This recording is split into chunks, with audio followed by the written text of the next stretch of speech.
Ghost in the Night with Phil Sams. What is going on, everybody? Welcome to another episode of Ghost in the Night, a hauntings and paranormal podcast. Thank you for taking time out of your busy schedule to check out this podcast. Now, I've been talking about doing a How to Investigate the Paranormal series of episodes, and I think tonight is going to be the first one, and it's about you as an investigator. If you want to investigate the paranormal, there's certain things you need to do. There's certain things you need to think about before making the leap, before jumping into the deep end of this, because there's a lot that goes along with it. There's a lot that has to be thought about. There's a lot that has to be done. It's not easy. It's not everything you see on television, and there is a danger to it.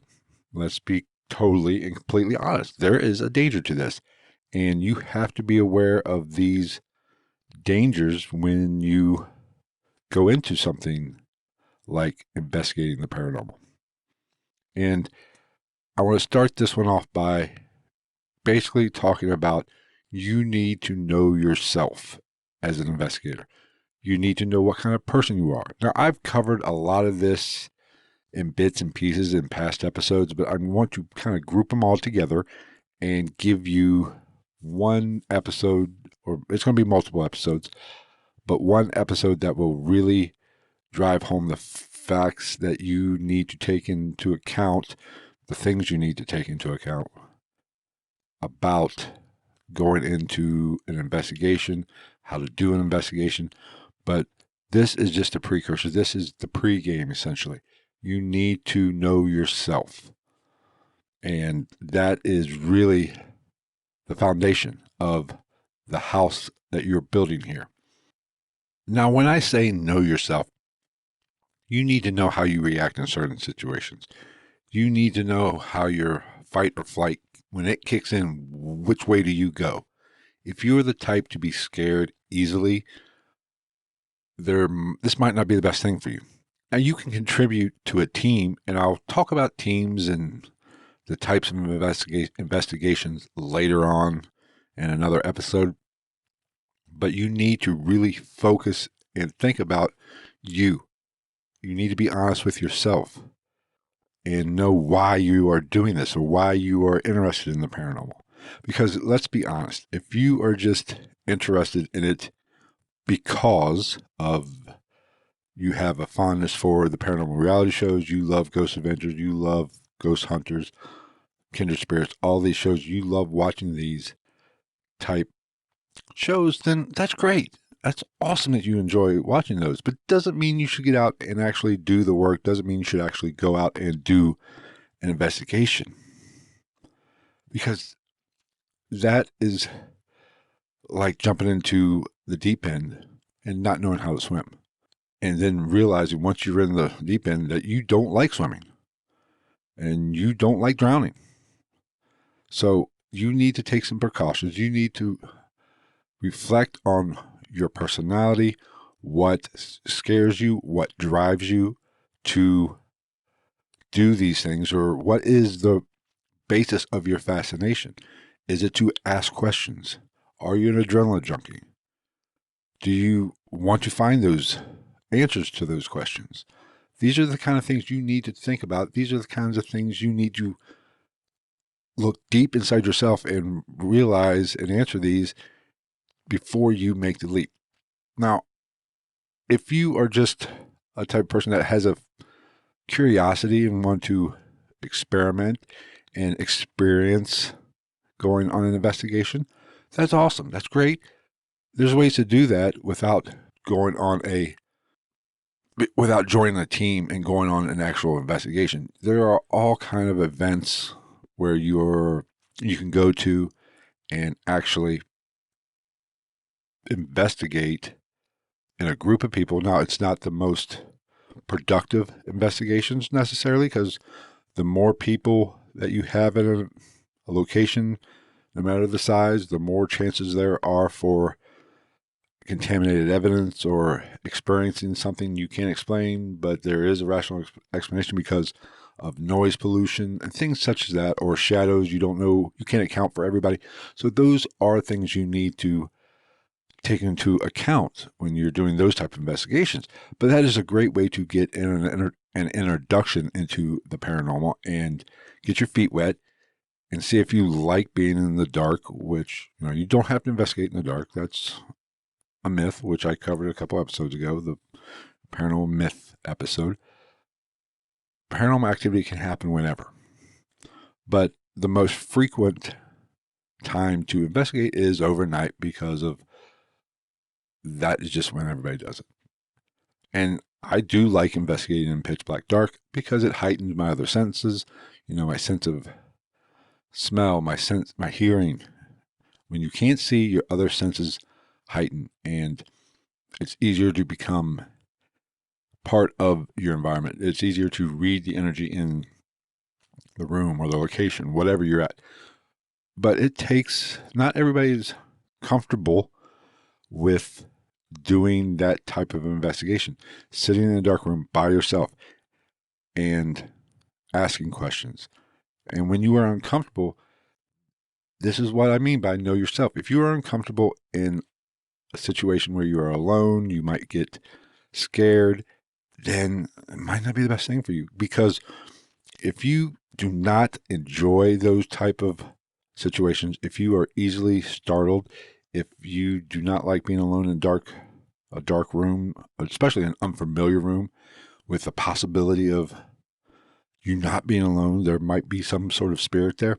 You need to know that because that's going to affect your investigation. That's going to affect you because you're going to be on high alert. You might look at something or see something or hear a knock and immediately jump the gun and say, "Ooh, that's paranormal. It's a ghost." No, not necessarily. But when you are heightened like that and you are uncomfortable, you're more likely to get a false positive when it comes to evidence. And that makes your job that much harder when you do go out and actually investigate and then review that recordings, whether it be video, audio, whatever. If you are not in a great mindset because you are fearful or because you're uncomfortable in those situations, then that is a problem. And I'm not saying this to be mean. I'm not saying this to be hurtful or to bust anybody's bubble, but that is what I mean by know yourself. And you can get away with, to a certain extent, like I said, go on a public investigation or join a team where solo investigating is not a priority, which that's fine. I do both. I like to go out with a team, but I also like to, while I'm out with that team, go off by myself. Randolph County Infirmary, that investigation, I went to the basement by myself and just hung out, took in the atmosphere, asked questions, did an EVP session, just got in tune and tried to sync up with that environment and get some answers that way. That is one way to do it, by joining a team, going on investigations where you're not obligated to sit by yourself in a dark room in a possible scary type situation. You can join a team and be around somebody at all time. That's fine. But just know you are missing part of the fun, essentially, and you are not going to get the full experience, and you might not get the best paranormal experience you can when you are with other people in a certain location. Because I do firmly believe that people's energy affects their surroundings. And if you've listened to me at all in the past, I greatly appreciate you. And you've heard me say this, our energy can affect an investigation. It's happened to me. I remember when I went to Thornhaven Manor, which is supposedly one of the most haunted locations in the country. I was not in a great mindset. I was overhyped. It was a stressful day anyway. And I did not have a productive investigation, did not really get anything. I was frustrated, and because I wasn't getting anything. And then as the night went on and the experiences I was having were easily debunked, that frustration grew and grew and grew. And by the time it got to be 3 o'clock or so, I was like, screw it, I'm out of here. And it's happened at other locations. Take it from me, even somebody who's been on multiple investigations, has had experiences all their life, still can affect the environment in a negative way. That is why your mindset is always so important. And knowing yourself, knowing your strengths, knowing your weaknesses is so very important.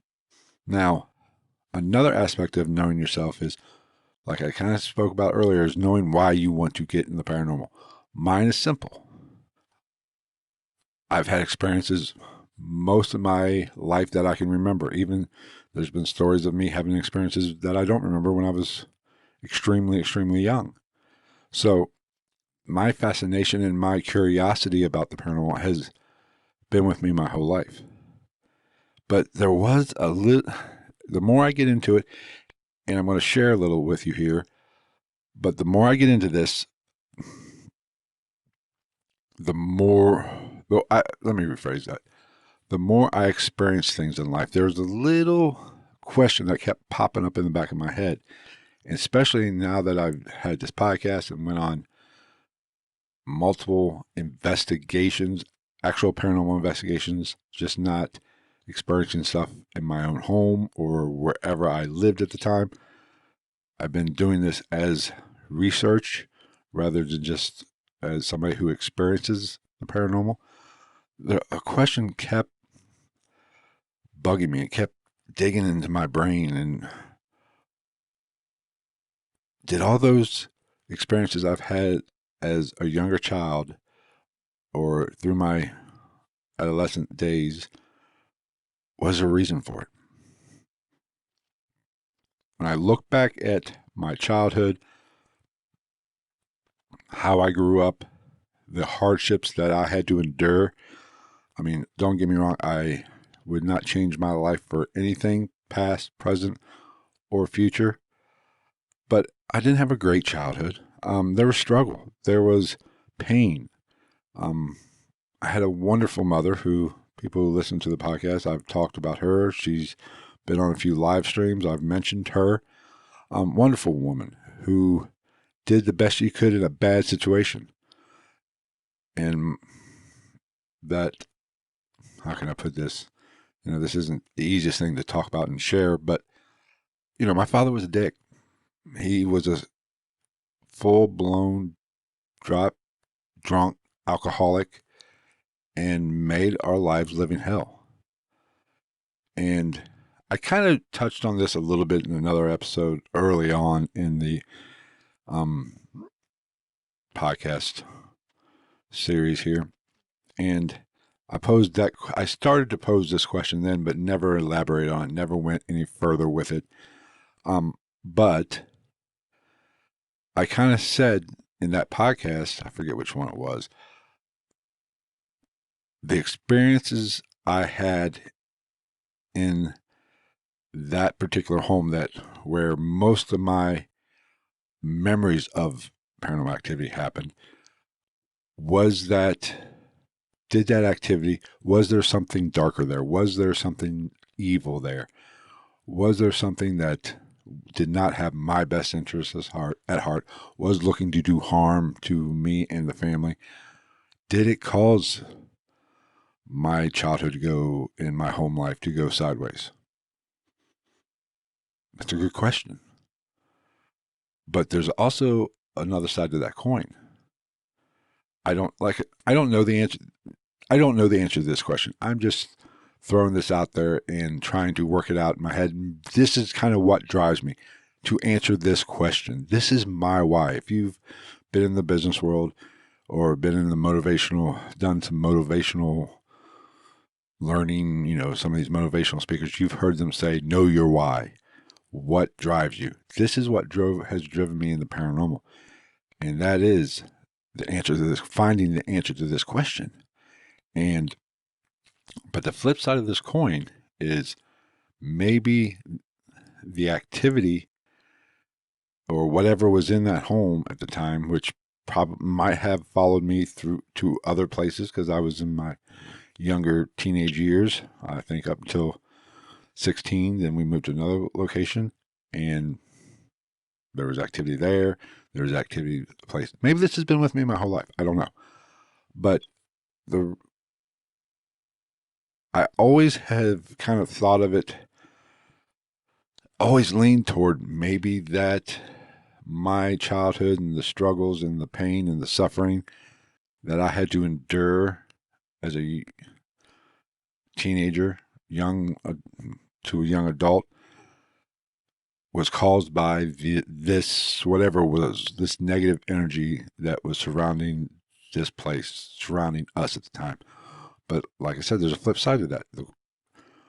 Did that maybe it's possible that this negative energy was not the cause, but it could have been the introduction. It could have opened the door. All the negative energy that my father put out there, all the negative things that happened in that home, the situations that we were put in, did that open a door? Did that draw something a little darker? Did it just, throw up a light and like a moth to a flame, the negative saw the negativity that was there and it just opened the door, came through it, and just wreaked havoc. So this is what drives me. This is what I'm looking for an answer to. This is what I'm looking to answer. So that is kind of my why. I mean, it goes a little bit deeper than that, but that's kind of the sum of it. That is what sparked my interest and sparked my curiosity into the paranormal. But that might not be your experiences. And I'm not saying this is the only reason to be into the paranormal. I'm just saying this is why I do it. You need to find your reason for it. No matter what it is, you need to find your reason and your drive to do this and get into this field and try to search for answers. I mean, let's face it. You're not going. Don't do it now to get famous. That ship has done sailed. The odds of that happening are slim to none because there are so many people that have teams, people that have podcasts like my, and I'm one of those people who have YouTube channels that are diving into this. The pool is big now. So getting noticed, it's not like the old days with ghost hunters and ghost adventures where nobody talked about this and there was an interest in it and they just took the people who were available. Now there's a lot of us. So getting famous and rich off this ain't happening. It's like you have to get struck by lightning. Find lightning in a bottle for that to actually happen. Now you can have some success. That's great. But that can't be your driving force, honestly.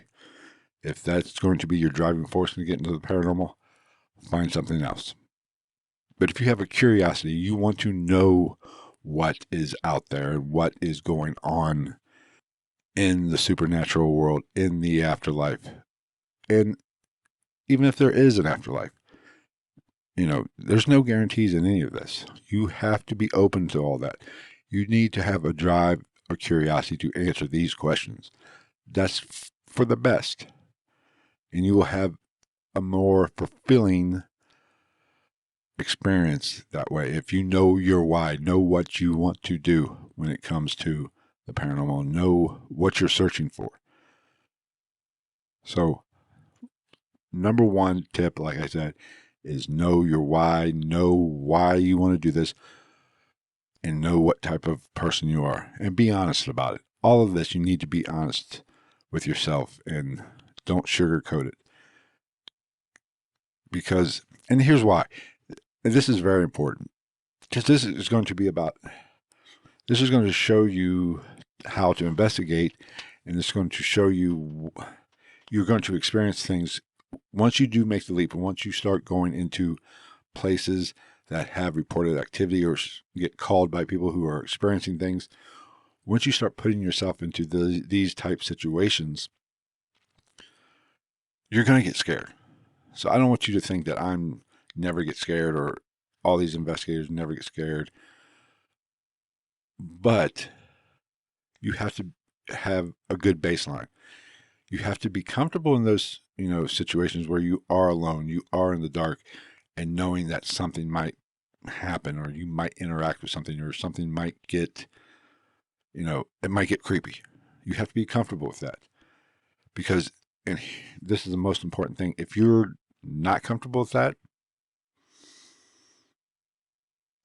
you're going to find it and you're going to blow it up and things, you might even miss something. And plus, if you are comfortable in that situation, on average, you're not scared of the dark. You're not starting to sweat bullets when you're alone in a place that has activity. If you're not, that's not in you. That's not how you react to certain situations. You will get into a situation, and trust me, you will get into a situation where you're going to be in a location and you are going to get that fear. And if that is the exception, not the rule, then you're like, okay, wait a minute. I don't generally react like this. My body does not react like this in this situation. There might be something here. So that gives you a lead into asking questions and gives you a lead into investigating. It gives you a starting off point to move the investigation further. But if you're the type of person who's always jumpy in those type of situations, you're never going to truly know that, hey, this could be something here. Let's move into that. And you also need to realize that might happen. I have two scenarios or two different investigations come to my mind, and I've documented them both on YouTube videos, and I've covered I believe I've covered them on the podcast. I know that one of the more interesting ones was the haunted dollhouse. This was just a small little residential home that is basically I don't think it's open anymore. I don't think they let you investigate there anymore. But it is basically a house with a bunch of dolls and a bunch of paranormal artifacts in it. And I like you probably know, I've said this, I don't get freaked out too easy. Now, if you've never been on an investigation, then I'm going to kind of give you a brief summary of how things go. You go to these type haunted locations. There's somebody there, gives you a little walk around, kind of talks about what activities there. Now, you don't have to do this. I'm the type of investigator. I like to know what kind of activity that has been reported. I like to know what's going on. That way I can look to validate that or to debunk it. I'm not one of these investigators that wants to just go in empty handed, a blank slate and just let it all come to me. I like to know what is has been reported there. So that is why I enjoy, and I always go on these kind of, before the investigation starts, they kind of give you a tour. And we were doing a little tour in this, some of us were, not everybody. And trust me, this place was so freaking small. This studio is not that much smaller than that house. But we went into one room, which was the front door, or it was a living room where the front door was actually in that room. So when you walk into the place, you walk into this room, this family room or living room, whatever you want to call it, first, and then there's another room off to the right, and then you go into that room. There's another room to the left of that, and then it just circles back to the kitchen. Then you're back into the living room. So super small. I walk in this place, and okay, a bunch of dolls, which dolls can be creepy, even though I'm not scared of dolls, but they do add to the atmosphere. They do make it a little bit more creepier, especially if there's reported hauntings or attachments to some of these artifacts, some of these dolls. And it just wasn't dolls, but a majority of them were dolls. Walked in, not creepy. So we start I don't want to say tour. This person is just kind of giving us a history, talking about the activity. We kind of walk into different rooms and we circle back and we come back, end up in that living room again where we started. And as I was there, I was looking around and I was starting to get hot. What the hell was that? I'm losing my mind. Where was it? Oh, I was starting to get hot. I was kind of starting to sweat a little bit, and I started getting sick. I don't want to say sick, but I started getting a little nauseous, and I didn't really feel particularly well. And I was like, wow, this is kind of weird. And it just hit me all of a sudden. The actual tour was over. She had just left, and I was telling the people who I was there with, I was like, I don't really feel well in this room. So I immediately said, okay, I was thinking in my head, okay, now am I starting to get sick, or is there something in the environment, interacting with me, causing me to feel nauseous? Because that sometimes can happen. You might get hot, you might get cold, you might get nauseous. So I said, let me go to another room and kind of chill out and see how I feel. Walked into another room, started to feel better, walked back into the living room. It hit me again. I said, okay, this is interesting. It seemed like it was condensed into this room. But then it kind of, as I stayed there and was fighting through it and kind of looking around, getting a lay of that room and absorbing the energy a little bit, I was like, okay, I'm starting to feel better. And it was gone. And it was gone. And that's happened fairly quickly. I was like, almost like something left the room. Now, let's start investigating. So we investigated. We did hear some noises, some weird noises, but outside contamination. It was in an old subdivision. There was a main road not too far away, so you can't get too caught up on audio evidence because of there's no way to 100% know anything was going on there.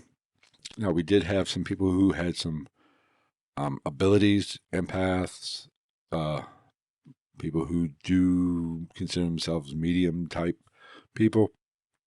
They were getting an evil, I don't want to say evil, they were getting some negative energy. They were picking up on some negative energy. And like, okay, cool. So we went to another room. We did a ghost box session and we were getting some weird responses. And we were getting some very interesting responses as well. And they coincided with a lot of the stuff we heard or we learned about the place, what the history of this place. They were kind of talking, maybe there was type of a brothel at one time ran out of this place and maybe some prostitution. And we were kind of getting responses like that really kind of joined up. Now, could have been a coincidence. Ghost box is not 100% proof of anything. You can't solely prove you are talking to something in the spirit world or talking to a spirit or talking to a demon, talking to a ghost. Can't prove it. And if I'm being honest, more often than not, you're just getting chatter and you're just connecting some dots, especially when you're just getting one word answers. But we were getting some some words strung together, which is weird, especially when it's being played backwards.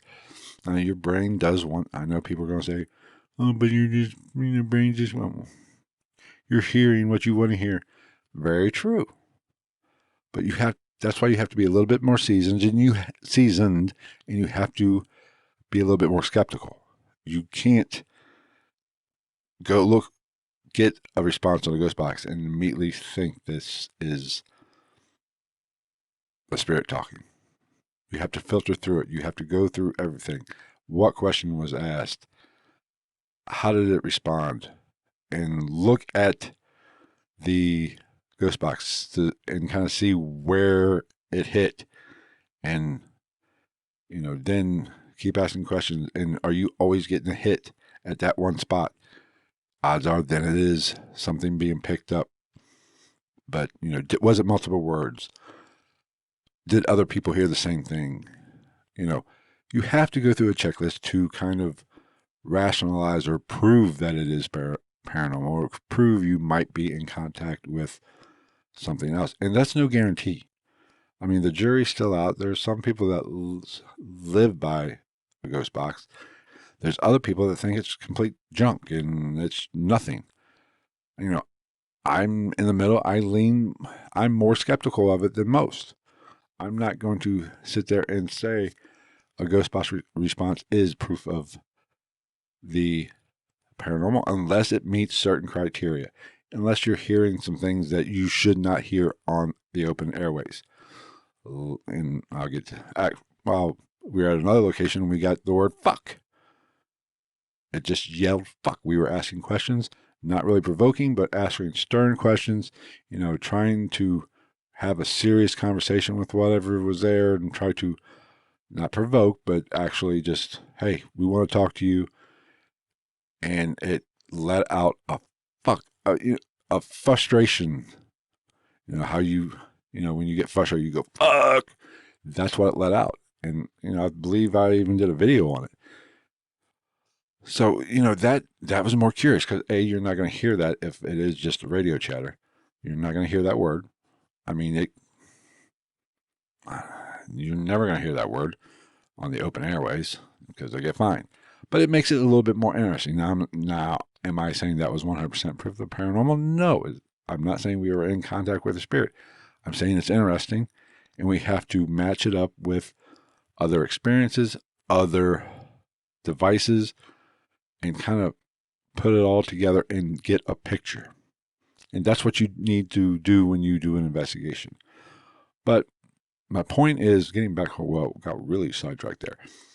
But at this dollhouse, I'm cool, calm, and collected there. Wasn't feeling particularly well in one room. It went away and didn't come back. We were getting some darker responses. It even said Satan, and which is, I've gotten that a few times. I think it's freaking funny when I get Satan on a ghost box. And, one of the people with abilities who was very sensitive said there was something evil in the kitchen or in that direction. So my butt got up and walked in the kitchen, started doing an investigation there, started asking questions with a recorder, video camera, trying to interact with whatever's there. Because I'm not scared of that type of investigation. I'm not scared of coming in contact with something that is a little darker, a little bit more evil. I'm not scared of it because I firmly believe, and I've talked about, how to protect yourself in the past, and I have a different take than most people do, but I'm not afraid of it, and I project that strength. I'm not going to back down from that fight, just for, I'm being figurative, not literal, even though it could be an actual fight. Like I said, this is a dangerous thing. If there is a chance you could get attachment or something could come home with you, there is always that possibility. But I know myself. I don't fear that type of situation. And the point is, when I do kind of get that fear, now, okay, this is kind of weird. Okay, I don't necessarily feel like this normally. Then there might be something to it. And this happened again at another location in the beginning of an investigation. I forget where it was. I think maybe it was Wickland Manor down in Kentucky. I think that's where it was, right off the top of my head. But, walking through that place, I was just getting heavy feelings in certain areas, certain rooms. This was a pretty big house. A big old house. And in different rooms and in the basement, basements are always creepy. I think everybody gets a little creeped out in the basement. But, the basement was a little creepy. Not the creepiest room in there. Upstairs in one of the bedrooms was super creepy. And then I had an experience later on. But just walking around, kind of getting the lay of the land, I was getting heavy feelings in certain spots or certain rooms. And then later on in the investigation, we were doing an investigation in one of the bedrooms, we were using a ghost box as well for some of the time, getting some weird responses. People were kind of hearing some. I was with another investigator, and then a third investigator showed up about halfway through the session. We were hearing some noises, getting some good interaction, hearing some knocks, not necessarily in proof of intelligent type hauntings, but we were asking questions, and I got I I did a video about this and called it Ghost Slap. I kind of got touched on the face rather roughly. I mean, it wasn't a slap, but it was like that. And, I immediately started getting sick. I mean, I had to leave the room. Now, that is not in my character. 99.9% of the time, I would have been fine in that room by myself doing that with nobody there, just sitting there by myself asking questions. But I started to get sick immediately, and I've been touched before. I have been, pushed. I've been yanked. I've been yanked to the point where it's turned me around almost, laying in bed. You've heard me talk about that. So this was just a little tap, a love tap is what I like to call it. But I got sick. I mean, my head was hurting. It was almost instant. I was getting nauseous. Felt like I was going to throw up immediately. Now, was that my body reacting to the situation? Was I picking up on something, or was it one hell of a coincidence? I don't know, but I know I generally don't react that way in that situation. So that lends, in my mind, a little bit more credibility to that experience. And that is very important to prove this by your other experiences or by what else is going on in the room, by other equipment, documenting it from different angles. So if you are skittish in those situations, you're going to have a lot more false positives. You're going to feel like that in every situation.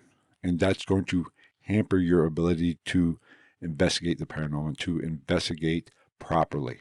I'm not saying it can't be done, but it's just going to make your life that much more difficult, or your paranormal life that much more difficult. All right, so the next thing, I want to branch out a little bit further on that a little bit. We have know your why. Why do you want to investigate?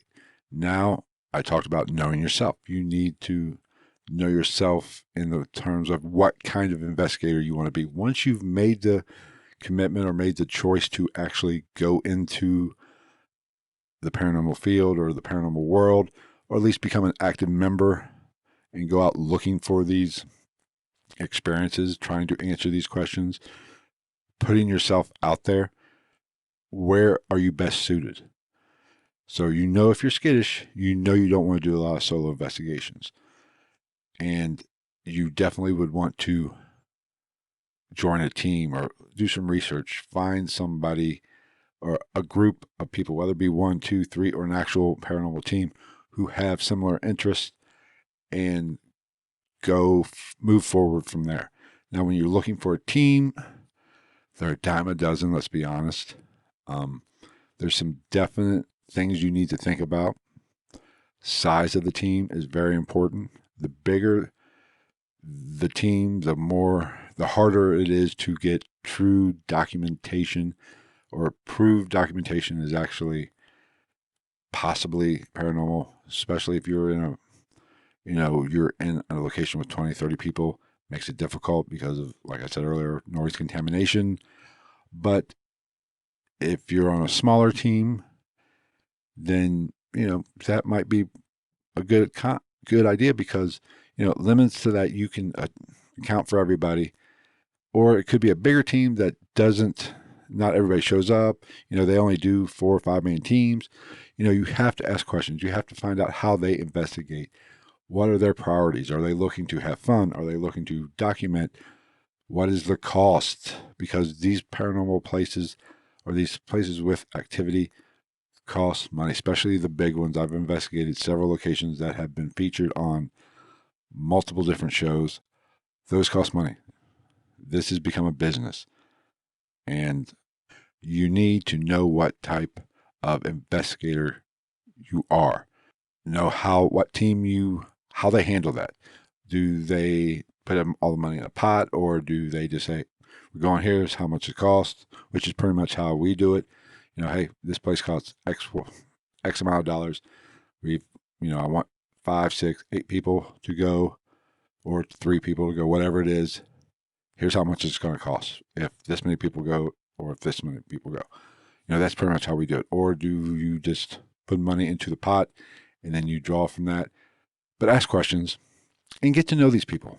Go out with them once, or you can go on an investigation, or just meet them, because personalities have to jive. You don't have to be BFFs with everybody, but you do have to be cordial. You have to get along to a certain extent, because what I'm going to talk about in a little bit is mental, or probably in the next episode, is going to be you have to be mentally prepared to investigate. And if you are on a team where you do not get along, or you do not like Joe Blow or Sandy Sue, you don't interact well with them, it changes your mindset. It puts you in a negative frame of mind. Like I was talking about how I was at Thornhaven, did not get anything. I was frustrated, and it just snowballed, and I had to leave. That, if you don't get along with the people you're on a team with, then that could be an issue. Now, you might be able to fight through that, but it might not put you in the best possible position to catch evidence or experience something. So you need to really focus on your mental game, and I'll kind of go more into that in the next episode. I hope you enjoyed this episode. This is just part 1 of the How to Investigate the Paranormal series of episodes. Now, part 2, I don't know if part 2 will be next week or the week after. Just look for it. I have some other things I need to talk about and go over in future episodes, so I don't know exactly how I'm going to order them. I want to kind of keep these episodes close together, because I don't really even know how many episodes there's going to be. I mean, I have it outlined out, but that's subject to change. So be on the lookout. Follow me on Twitter at @night_ghost for updates on the series of episodes and just standard episodes. Don't forget, I generally go live on Sundays at 8 o'clock. I didn't go live last Sunday because I'm old and I overdid it, cutting the grass, going for a walk. I couldn't get out of bed, and the thought of going down the stairs to my studio here, it hurt me just thinking about it. So I did not go live. This comes with getting old. One day, you young people that listen to me will feel this. Your body starts falling apart. So I apologize for not going live, but I will go live this upcoming Sunday, probably at 8 o'clock. Follow me on Twitter, like I said, @night_ghost, or follow me on Facebook, which is where I go live. That's Ghost in the Night. I always go live from Facebook, and those episodes come out on Thursday. I record them Sunday. They come out on Thursday. I've been trying to do, an episode in between that to release Tuesday, Wednesday as well. So I'm trying to give you guys 2 episodes a week. So follow me on Facebook, follow me on Twitter. You'll find out the game plan for the episodes. What else? Do have a Patreon page. If you want to show support to this podcast, you like what I'm doing, I do some bonus content on that Patreon page that is only for patrons. So become a patron of the Patreon page, and that is patreon.com/GITN podcast. Greatly appreciate that. But really, if you really want to support the show, just share this, subscribe to it on however you listen to your podcast. If you're watching on YouTube, be sure to like it, subscribe to it, share it. I would greatly appreciate it. Or if you just listen to the audio version with Apple Podcasts, Google Podcasts, or Google Play, whatever it is. I can't keep up with it. They change it so often. Stitcher, Spotify, iHeartRadio. However you take in the audio version of this podcast, be sure to subscribe to it. Be sure to share it with other people who enjoy the paranormal. I would greatly appreciate it.